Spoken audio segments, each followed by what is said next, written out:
Hello again and welcome back to my channel. I was just thinking about one of my favourite films in the world ever is still Muriel's Wedding, which I watched again a few weeks ago, and it's kind of reminded me why I think it's so brilliant again. And I think somebody I was watching it with, or somebody who'd watched it for the first time about then, said, how it's packaged as this bright rom-com, and of course is extremely dark in so many ways. And that's what I love about it. It doesn't flinch. It's quite difficult in what it says about people and how they treat each other.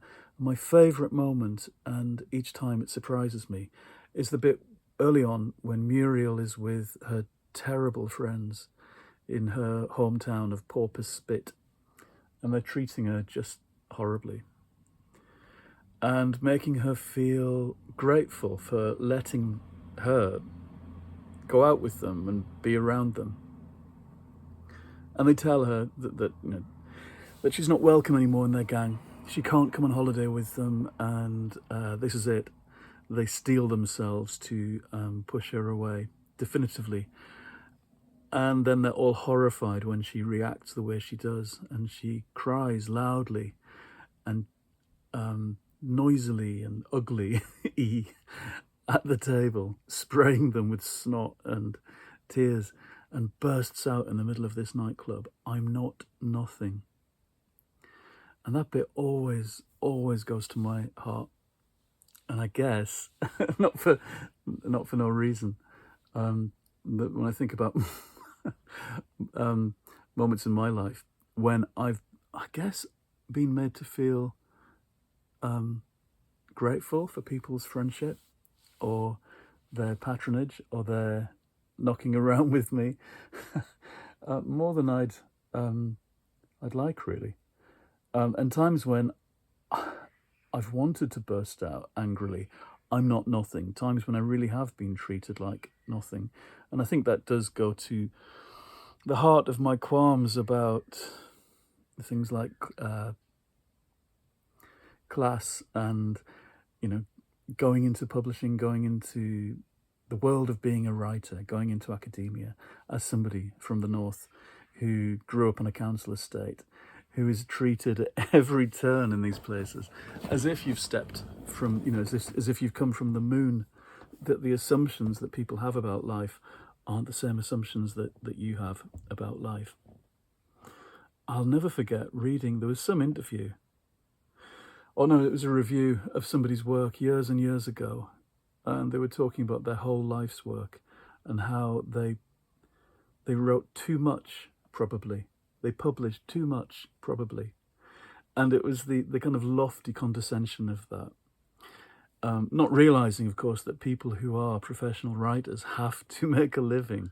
And if their books aren't making a fortune, they have to write every year and publish every year. And in that description, they were talking about a writer from a long time ago who worked in a different world to the one we've got now, an easier world in lots of ways, where people could rely on their backlist being in print and books still selling and publishers looking after you. Now, it doesn't feel like that at all. I know it's not like that anymore. The backlist doesn't exist in the same way, and it hasn't for a long time. And so I always think, they must look at me askance at how many books I've published, and in different genres and in different names and in different ways. And that, a proper literary writer would have 3 or 4 novels perhaps by this point in their lives, and awards and all that stuff. I do have an award, of course. I've got a silver dagger from the Crime Writers Association, and I'll never forget that. It's one of my proudest moments. It's only a couple of years ago. I wasn't even at the meal because it was the middle of, well, it wasn't quite COVID, but I was still shy of going places. I became a bit housebound, as we all did, but I didn't go to the meal for this, convinced I wasn't going to win. It was the short story category in that year's Crime Writers Association prizes, and so I've got a dagger. For once, it's a silver dagger presented as an award rather than a dagger presented in the back, which is how I've received most of my daggers in the past. What am I saying?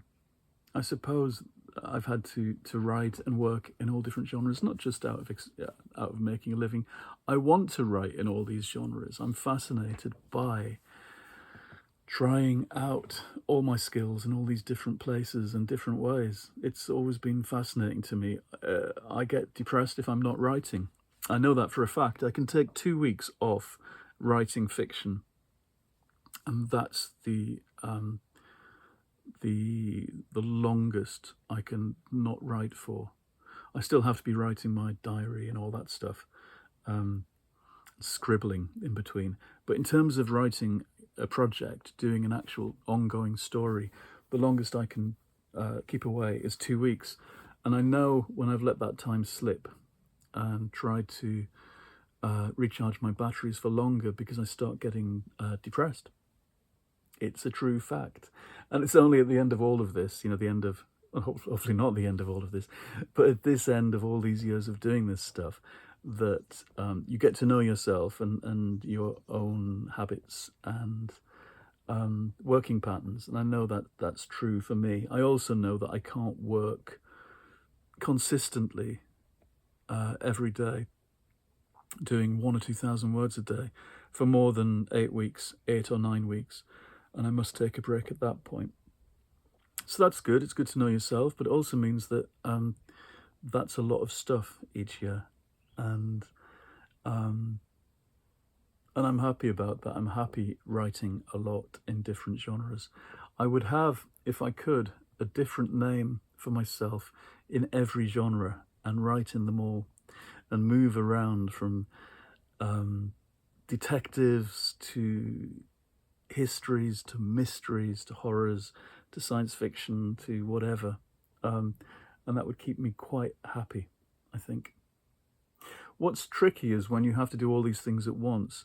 I can only write one book at once, but while you're doing that, you're also doing the edits, the copy edits, the proofreading, the final checks on books that have gone before, and you're also writing outlines and proposals and coming up with ideas for the next books. So at the moment, I'm looking at what I'll be writing come the autumn and hopefully next year. So I've got to give space in my head to those kinds of stories as well, while I'm concerned with what's going on here. And today I actually finished a first draft of a novel, one that's taken me since the 2nd of January this year, one that I've been thinking about a lot leading up to that, but I didn't sit down and start writing until the 2nd of January, and it's taken me exactly 6 months to do a first draft, which feels quite luxurious compared with other time limits I've had in the past. Anyway, so hooray for that, and hooray for me. Yes, but to get back to this point of I'm not nothing, I could give you a whole list of moments when I've absolutely been made to feel like nothing at things I've turned up for, moments within my writing career. But you just have to gird your loins. I hate that phrase. It sounds peculiar. You have to be resilient and strong to do this, to do anything creative when you're putting your work out there into the marketplace, because it is a marketplace and it's brutal. And, you're passing your things on to people who will be brutal with you because they're talking about their chances of selling your stuff to somebody else. And this is expensive stuff to do. Making people want things is an expensive business. It just so happens they spend a lot of their time and money making people want things that aren't terribly good. And as the creative person, you kind of want them to put that effort and expense into better things. And that's our job, isn't it? To carry on doing the good stuff, hopefully, and trusting that what you're doing is good. And, we know the kind of the self-doubt and the efforts that we go to to make what we do as good as we can, as good as we can make them. And I kind of cudgel my brains daily, even on, boiling days like this. I've not been out. It's absolutely gorgeous outside. And I've spent the whole day with my laptop. And I've written far too many words today. It's somewhere near 5,000, and that's crazy. I know that's crazy. It's too much. 2 or 3 is the absolute limit I should do in a day. Otherwise I give myself a headache. And I have done slightly. And then, of course, there's all the rereading and editing, because I edit as I go along and reread and go back and read again. It's very, very addictive. That's the point. It's a dangerous thing to do, I think, writing prose. I always go back to that essay by Truman Capote that I read the beginning of a few weeks ago in whatever it is, the Chameleon's book. And he talks about, the self-flagellation of writers, that with your gift for writing comes a whip, and you spend your time whipping yourself into shape and reading back and hoping it's good enough. I think I have a happier time altogether than poor old Truman. And at the moment, I'm very happy with this particular novel, which I can't tell you anything about because that's not my job now. My job is to have written it and then to try and get it out there, and then I can talk about it. See, you always live in more than one time when you're writing. You're living in different time zones the whole time, and you're looking ahead to the future the whole time. There's always that delayed business as well, isn't there? Because even when you give people a book, it's still delayed until they can read it, if they read it. At least with pictures, it's instant. They can see what you've done. And so maybe that's another reason for doing pictures, as a kind of escape from writing. And I can see that. Although, of course, pictures aren't always about instant gratification. There should still be levels to explore when you look at them.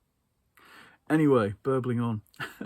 I'm going to read, I think, maybe catch the last of the sun. Our garden's a bit of a sun trap, and that looks like a ghost behind me. It's not. It's a sheet drying or airing. We've got sheets hanging on every door around the house, and it looks like a little visitation by very cliched ghosts on wash day. I've got my heap of books that I was describing yesterday or the day before, in all different genres to return to. And I'm enjoying all the ones I'm dipping into. So it feels like proper summer reading. And now I think perhaps I've earned myself some summer reading by finishing my novel. Anyway, here's to future projects and happy times. And I hope you're all reading lovely things as well. And I hope someday you'll get to read the book that I've just finished. Okay, take care everyone, and I'll talk to you again soon in the next episode.